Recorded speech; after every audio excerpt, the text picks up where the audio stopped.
Good afternoon, everyone. Our next session speaker today is Devendra Boraker. Devendra works as a lead technology demonstration with the Walker Team Clean Water Center since 2005. Devendra is a professional engineer for more than 15 years with a total of 33 years water engineering experience.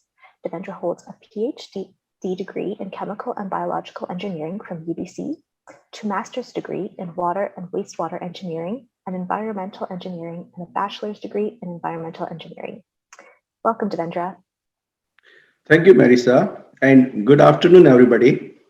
Uh, I, Today, I'm going to talk about practical reduction of arsenic from groundwater to towns with two different solutions.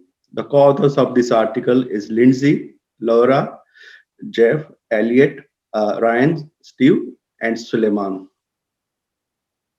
So outline of my presentation, I'll start with introduction. And today I'm going to discuss about two case studies, and each of them I will discuss about objective, setup, and results. And at the end, we will see what were the similarities and what were the differences of the cases. So arsenic is classified as a human carcinogen. Is basically is a poison.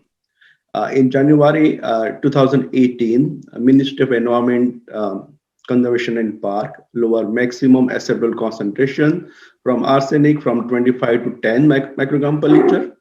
So if any plant has concentration more than 25, they have to treat before January 2018. But if your plant concentration, treated water concentration is between 10 to 25, now you have to treat that water. So there are several systems that contacted us, and these are only two case studies today I'm going to discuss.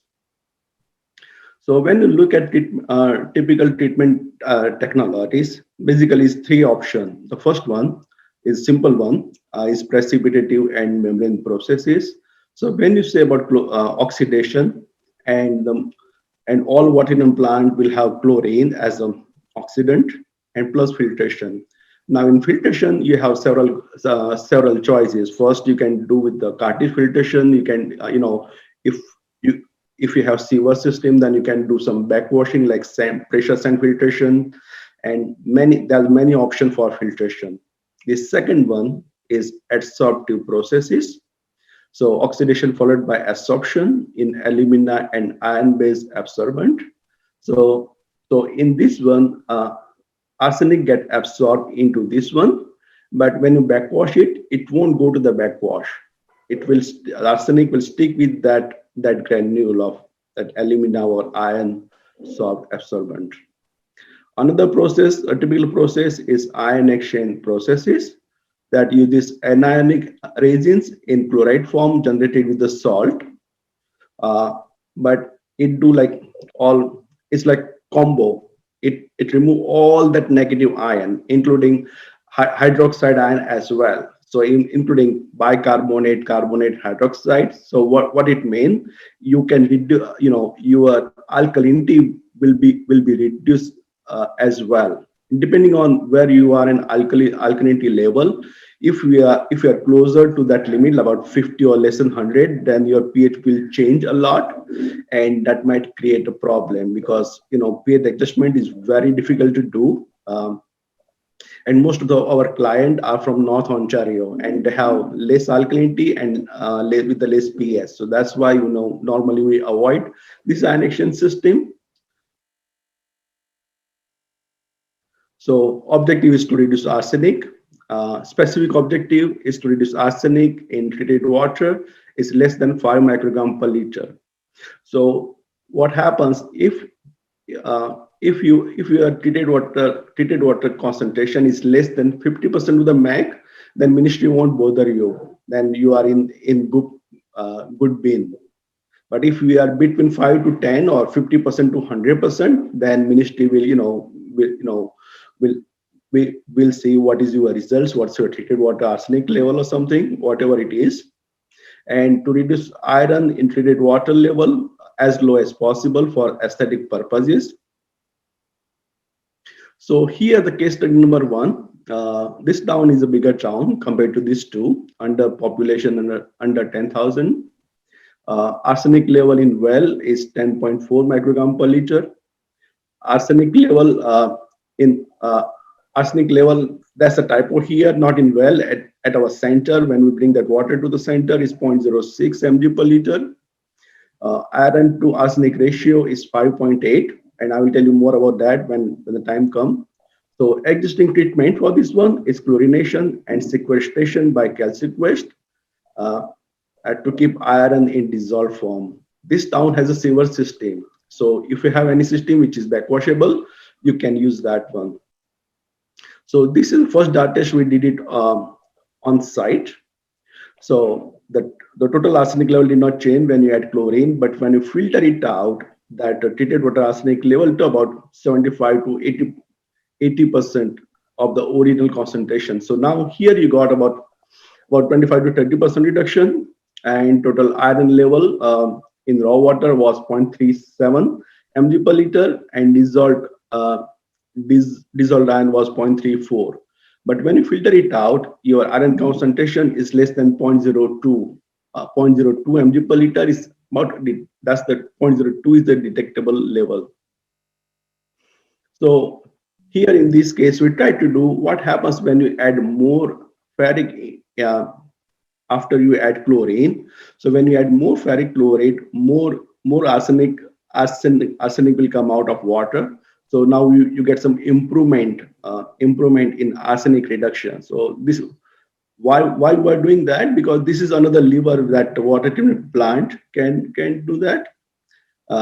That's why when you add more arsenic, say from 0.25 mg per liter to 1.25, your arsenic level will be reduced more. So now this is the pilot scale setup. Our colleague Helen and Jeff was talking earlier. So we have technology demonstration facility at the center. We have conventional treatment, ozone, UV hydrogen peroxide, ozone UV hydrogen peroxide, two types of ion exchange system, all kind of membrane system like microfiltration, ultrafiltration, nanofiltration, reverse osmosis, and DAF. But we didn't have that absorptive media filter. So in this case, what we did, we rented this unit from the US, and on the left hand side, you see that raw water tank where we bring in water from that from the town A, or case study number 1. We added that sodium chlorine at 4 mg per liter, same as let me drink water. The same as town was using. We did 3 experiments with the contact tank and 3 without contact tank. Trend number 1 has an adsorptive media filter, and trend number 2 has 1 micron cartridge filter and 0.35 micrometer cartridge filter. So basically, it has 2 trains. One is adsorptive media, as I told you in literature search, and then the first one is chlorination plus filtration. So when we did the pilot testing, adsorptive media filter was very effective. The iron treated water arsenic level is 0.47 mg per liter. That's more than 95% reduction. That's very good result. But what we find in filtration, we just get only 4% reduction. So just remember that in that test we got about 25 to 30% reduction, and here we got 4% reduction. Okay, we'll discuss that at a later point. Here, this is without contact chamber, and again the cartridge filtration did not did good work, but at adsorptive media filter, the treated water arsenic level is less than 0.02 microgram per liter, so that is less than detectable level. So what we found in case study number 1, through chlorine oxidation at 4 mg per liter, arsenic level went down from 9.6 to 6.5. That's about 32, 25 to about 30% reduction. Cartridge filtration were ineffective to remove arsenic. Adsorptive media filter was very effective, and it removed more than 95% of the arsenic. Now moving on to case study number 2. This town is a smaller town. The population is less than 1,000. arsenic arsenic level in a well is 11.4. Average arsenic level in well is 0.59. Fe to arsenic ratio is 51.8. Now, to open that suspense, why I was saying that arsenic to iron, because as a rule of thumb, when you look at US EPA, they say that ratio is about 20. If your your iron concentration is higher than arsenic is about 20, then you can uh, RNN work as a big brother. And what happens that arsenic molecule stick onto this iron molecule, and when you remove iron, it will get removed as well. So that helps a lot to remove that arsenic. And that's why, earlier when we did that test, when we were adding more ferric chloride, you see like much more reduction of arsenic as well. Now, for the town number 2, existing treatment is very similar to the case study number 1, where they use chlorination and sequestering chemical like sodium silicate. But the problem with this one, because it's very small town, it does not have a sewer system. So now in case study number 1, we use adsorptive media, which is you had to backwash this one. We can't use that over here. So this is the setup over here, and from the pressure tank, we use sodium silicate 4 mg per liter through that static mixture, and we have contact chamber. We have few experiment with contact chamber, few without. But here we did improvement in the earlier one. That's what we do in our center.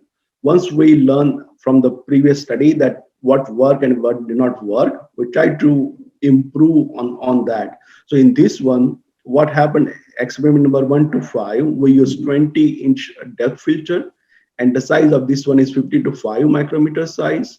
The second one is 1 micron nominal filter, and 0.35 is nominal. Now that filter might be new to you. So what it means, on the outside it has 50 micron, and the inside is 5 micron. So when the water comes out and try to go in the center, all the bigger particle get removed first, and then the smaller particle removed inside. So it has a lot of capability to remove iron and arsenic. And the second set of experiment we use is slightly bigger, 50 to 5 for the last 2 experiment, when we use 75 to 25 depth filter, 5 micron nominal and 1 micron nominal cartridge filter.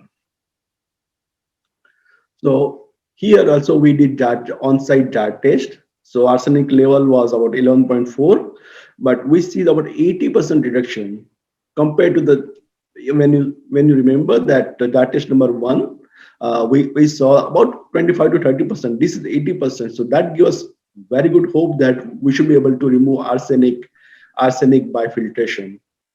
So what we found a 2.5 microgram per liter at 3 mg per liter of chlorine dose. That's 81% reduction. Earlier it was only 25-30% reduction, and 4 mg per liter was used for pilot, as the current plant dosage is for the chlorine to meet CT requirement. On the that is number 2. Again, we try to do with adding more ferric chloride, and here instead of adding say 0.25 to 1, we say, okay, what happens if we use 5 mg per liter ferric chloride? And as you see this result, the arsenic level reduced a lot. It's about less it went to very low level. So that's very good thing. And then filter iron concentration was less than 0.02 mg per liter. So that's what we find. So cartridge filtration, and when you see that last 0.35 micron cartridge filter, the arsenic concentration was 3.7 or less than that. So about 72% reduction. When we did that test, we found about 80%. In pilot testing, we got 72%. Why? Because when we do in bench scale testing, we have much more control on this one. So in the pilot scale, we don't have as much, and full scale, we have very less control on the processes. So that is one of the reason why you get more efficient when you do bench scale testing. Now, iron concentration is less than 0.02 when you filter it out. So what when we this one is when we earlier experiment number 1 to 3 we use with contact tank. This is without contact tank, and without contact tanks without contact tank it was 3.5 microgram per liter as arsenic. That's about 67% reduction. Iron level is about 0.02 to 0.04, slightly increased than earlier, and contact chamber provided no significant change in performance. That's what we found in case study number 1 as well. So one of the requests came from the client that what if we use the bigger size cartridge filter like depth filter and this nominal cartridge filter, because when you use bigger size is cheaper as well. That's why we say, okay, let's put on and then see what happens. And see here, we found that as treated water arsenic level 5.6, so that is higher than our treatment goal of 5 microgram per liter. So that was not acceptable. And iron was also increased from up to 0.05. So when you look at conclusion for case study number 2, chlorine oxidation reduced arsenic level to 2.4 microgram per liter, about 80% reduction in that test number 1. Ferric chloride oxidation has a positive effect on arsenic reduction. In summary, experiment 1 to 2 with an experiment 1 to 5. This is the typo here, not 4, 5, 6, only 4 and 5. 6 and 7 is with the bigger size. Okay. Now, when you use 1 to 5, we got arsenic concentration, treated water arsenic concentration 3.7 or less. Where for the another experiment, we got arsenic level 5.6. So that's not acceptable. So what was the case similarities? The chlorine contact chamber did not provide a significant change in arsenic concentration. Jar testing was effective for optimizing dosages prior to the pilot testing. The addition of ferric chloride provided additional reduction of arsenic. Raw water arsenic level was very similar. Town 1, 10.4, town 2, 11.4 microgram per liter. Now, what was the difference? The difference was town 1 has 0.06 mg per liter of iron at the Walkerton site, thereby giving iron and arsenic ratio to 5.8. Town 2 has an iron level of 0.59. Fe to arsenic ratio is 51.8. Town 1 has a sewer system while Town 2 did not, limiting potential treatment technologies. Therefore, treatment technologies differed. Town 1, chlorination followed by adsorptive media. Town 2, chlorination followed by 50 to 5 depth filter. 1 followed by 1 and 0.35 micrometer cartridge filter. So what we ultimately learned out of these 2 case studies, in spite of similar arsenic concentrations, suitable treatment technologies differed based on the existing site-specific conditions, such as we have one has sewer system, another don't have that. The process is dependent on the raw water chemistry and not one size fits all. That's about Fe and arsenic ratio. And on-site pilot testing provided confirmation of selected treatment technologies. This approach especially helpful to consultant as the site-specific data was gathered and info for scalability of the selected treatment could be provided. So these are our references. And on Walkerton Clean Water Center, we provide training to all over Ontario. We do some pilot testing. We have resource library and we have helpline as well. So you can just visit our website, wcwc.ca. With this one, I end my presentation. Thank you for listening. And this is my email. So, you can contact me if you have further questions, even after 4:30 today. Okay. Thank you very much. So it's now up to Marisa. It's up to you. Great. Thank you very much, Devendra. That was great. So if anyone has a question for Devendra, we do still have a couple moments, so please submit it into the public session chat. I do see a couple here. So the first one is, what was the pH of the process? Yeah, pH. Yeah, pH is well similar for case study number 1 and 2 is about 7.5. Great, thank you. Another question's come in. For town 2, what are the disposal requirements for the spent cartridge filters? I you know, I don't know exactly, but what happens, like if you have liquid waste, then you have to dispose according to the rules. But if it is a solid waste, is I think that there is no it comes as a solid waste, I believe, but I'm not sure about that exactly. Okay, thank you. Another question's just come in. Any thoughts or comments on arsenic removal using catalytic media? When do you require oxidation before catalytic media? Is this option more applicable for small system water design? Yes. So what happens? This arsenic has two. When we say arsenic, normally is combination of arsenic 3 is called arsenite and arsenic 5 is arsenate. So for the for any media, to work, first the chlorine is added or any oxidant is added. So what happens, all that arsenite, it goes from arsenic 3 to arsenic 5 and it's much more absorbable. It can be absorbed very nicely compared to arsenic 3. That's why we have to add chlorine upfront. That's better. But salt 33 is very adsorptive media is very effective, so it can still work. But because you have to add chlorine anyway for your secondary disinfection, right, or your primary disinfection, that's why it's better to add first. And there is almost no chlorine demand after. There is not much chlorine demand by that adsorptive media once it go to the steady state condition. So if you have oxidation, it works much better. Great, thank you. Another question here is, what was the filter run times for the cartridge filters before they became excessively clogged? So for the cartridge filter, there is two conditions. One is your arsenic concentration, right? Because our treatment goal was 5, if your arsenic concentration goes more than 5, then you have to change that filter. Another is pressure difference. If that pressure difference between two cartridge filter is 5 psi, then you have to change your cartridges. So that's the rule of thumb.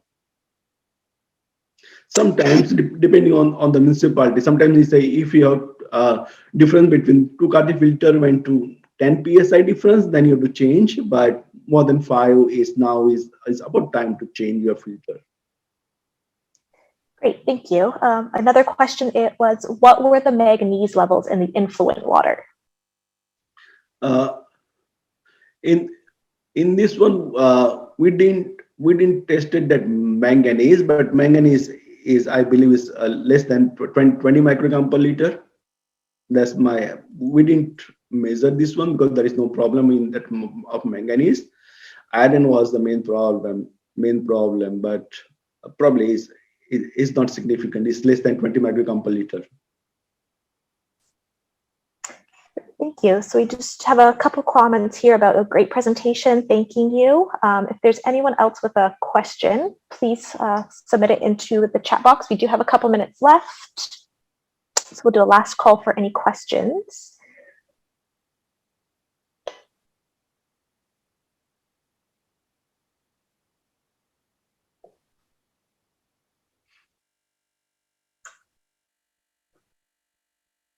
Again, just comments. Excellent presentation. Thank you, Devendra. Oh, Thank sorry, you. one more question. Would you see the benefit in being able to measure arsenic in real time in some similar instances? I think, because if you use arsenic as online, that's very great, because even in our center we do not have capability. So once we collect sample, then we have to send to external laboratory. But if arsenic is online, that's perfect, and it's very good for optimization. So that's a good idea, but I don't know whether we have any sensor for arsenic. So question, this is a great question. If you have any idea, send me email. Thank you very much. Okay, we'll do one more question here. How much contact time do you generally recommend prior to cartridge or media filtration? Contact time of, did you say anything like for the chlorine, you mean? I don't know. If there is a there is see this there is main, I don't know what that question, that he or she want to ask. There is two things. One is chlorine. For the chlorine, what we found is chlorine work very, very like immediately. In literature it said that you should have 15-minute contact time. That's why in both of the case studies we deployed our contact tank, and it there was no significant difference between with and without contact tank.